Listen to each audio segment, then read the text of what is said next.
Assalamualaikum warahmatullahi wabarakatuh. Kita akan belajar tentang sistem gerak pada manusia, yaitu materi IPA pada kelas 8 semester 1 tahun ajaran 2021-2022 dengan saya Ibu Alifah Estinur. Tujuan pembelajaran kali ini adalah siswa dapat memahami tentang rangka, otot, sendi, dan juga gangguan atau kelainan pada sistem gerak. Kita langsung saja ke materi. Yang pertama adalah rangka. Apa itu rangka? Yaitu kumpulan tulang yang memberikan dukungan fisik pada manusia. Dukungan fisik di sini kalian pasti paham maksudnya ya. Jadi nanti berkaitan dengan fungsinya. Oke, jadi karena rangka adalah kumpulan tulang, maka kita perlu tahu juga jumlah tulang pada manusia, yaitu 206 pada orang dewasa. Sedangkan pada bayi lebih banyak, yaitu sekitar 300. Oke. Setelah itu kita ke fungsi rangka atau fungsi tulang. Yang pertama adalah memberi bentuk dan menopang tubuh. Kalian bisa bayangkan jika kita tidak punya tulang, apakah kalian bisa berdiri tegak? Tentu saja tidak ya. Dan yang berikutnya adalah melindungi organ dalam. Organ dalam yang dimaksud tentu saja lambung, kemudian paru-paru, jantung, dan seterusnya. Jadi adanya tulang bagian depan ini, tulang rusuk dan tulang dada, itu adalah melindungi organ bagian dalam. Kemudian yang ketiga adalah sebagai tempat pembentukan sel ya. Nanti akan Ibu bahas di kelas 8 juga, semester genap atau semester 2. Kemudian sebagai tempat melekatnya otot, fungsi rangka itu adalah tempat melekatnya otot. Kemudian yang terakhir adalah sebagai tempat penyimpanan mineral, yaitu berupa kalsium dan juga fosfor. Oke, berikutnya kita akan belajar tentang jenis-jenis tulang. Tulang dibagi menjadi 4, yaitu tulang panjang. Kalian tahu tulang panjang ya, jadi tulang yang ukurannya termasuk panjang, yaitu contohnya adalah tulang lengan, tulang hasta, pengumpil, kemudian tulang paha, dan seterusnya. Dan yang kedua adalah tulang pendek. Tulang pendek contohnya adalah tulang ruas jari. Kemudian ada tulang pipih atau tulang kepeng, yaitu contohnya adalah tulang dada. Kemudian yang berikutnya adalah tulang tidak beraturan, contohnya adalah tulang punggung sebelah sini ya, itu bentuknya tidak beraturan. Jadi cincin-cincin tapi bentuknya tidak beraturan. Dan berikutnya adalah proses osifikasi atau proses pengerasan tulang atau pembentukan tulang dari tulang rawan menjadi tulang keras. Itu akan dibahas di kelas saja ketika kita tatap muka ya, karena harus Ibu gambar satu-satu dan seterusnya. Oke, berikutnya adalah kita bahas tentang otot. Kalau tulang adalah alat gerak pasif, sedangkan otot adalah alat gerak aktif. Ya, jadi maksudnya di sini adalah ototlah yang menyebabkan tubuh kita bisa digerakkan sehingga dia dikatakan sebagai alat gerak aktif. Jadi hampir 35 sampai 40% massa tubuh adalah jaringan otot. Berarti termasuk besar ini ya. Dan berikutnya adalah karakteristik otot, itu ada banyak tapi kita bahas saja 2, yaitu mampu berkontraksi dan juga berelaksasi. Apa itu kontraksi? Jadi otot berkontraksi artinya otot dapat memendek ya, kemudian dia akan memadat sehingga diameternya akan membesar karena dia adalah berkontraksi. Dan ada berelaksasi, yaitu kebalikannya, yaitu otot ukurannya memanjang, kemudian dia akan rileks ya, memanjang, dan berikutnya adalah otot diameternya mengecil ya. Kemudian contohnya adalah otot bisep dan trisep. Kalian insya Allah nanti tahu apa itu otot bisep dan trisep ya. Sini depan ya, dan belakang bisep dan trisep. Oke, itu adalah otot. Berikutnya adalah jenis otot. Ada 3, yaitu otot lurik, otot polos, dan juga otot jantung. Apa itu otot lurik? Yaitu otot yang bentuknya seperti garis melintang, jumlahnya paling banyak, kemudian melekat pada tulang, termasuk satu-satunya otot yang sifatnya adalah sadar. Apa itu sadar? Bisa dikendalikan oleh otak. Jadi maksudnya di sini adalah jenis otot lurik itu bisa dikendalikan oleh otak sehingga kita dapat menggerakkan. Contoh nih, kamu ingin menggerakkan tulang pada jari-jari ini ya. Ketika kita akan menggerakkan, maka otot luriklah yang disuruh bekerja, yaitu bengkokkan misalnya atau luruskan dan seterusnya gitu ya. Dan ada otot polos. Apa itu otot polos? Ini adalah kebalikannya otot lurik. Dia bentuknya seperti gelendong dengan inti pada tiap selnya. Kemudian termasuk otot yang tidak sadar.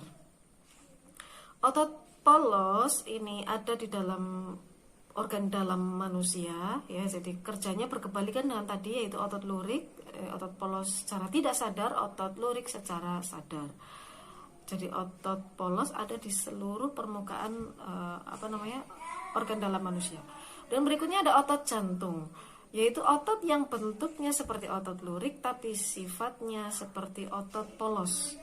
Jadi sifatnya adalah tidak sadar, sehingga jantung tidak perlu kendali dari otak untuk bekerja gitu ya. Jadi kalau misalnya otot jantung termasuk otot yang bekerja secara sadar, ibu yakin otot jantung akan mengatakan saya lelah gitu ya. Karena kalau bekerja secara sadar artinya dia kekurangannya adalah mengalami kelelahan. Ini contoh, kamu menggerakkan tulangmu secara berurutan dan lama gitu ya, pasti itu akan menyebabkan kelelahan. Dan maka secara otomatis otak akan meminta untuk sudah capek gitu ya. Berarti itu adalah otot yang bekerja secara sadar, sedangkan otot jantung tidak. Makanya dia akan bekerja seumur hidup kita gitu ya. Oke, sudah. Jadi contohnya tentu saja ya otot jantung ya, tentu saja otot yang ada di jantung gitu ya. Dan berikutnya adalah sendi. Apa itu sendi? Jadi sendi adalah tempat bertemunya dua tulang ya. Jadi kalau ada dua tulang bertemu maka di situ ada sendi ya. Jadi yang memungkinkan terjadinya pergerakan.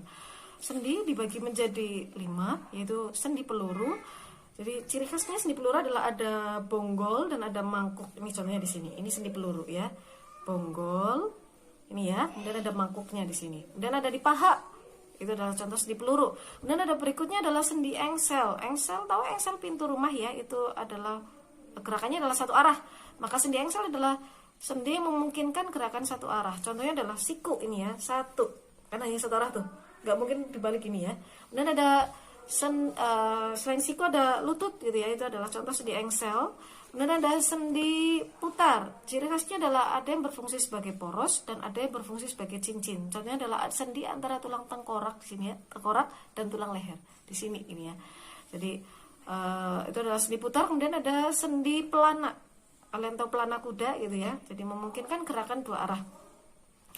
Contohnya adalah sendi pada pangkal ibu jari di sini, pangkal ibu jari gitu ya, memungkinkan gerakan dua arah. Dan berikutnya ada sendi geser, yaitu ciri khasnya ada pada dua tulang yang permukaannya datar, yaitu sendi pada pergelangan tangan dan juga pergelangan kaki.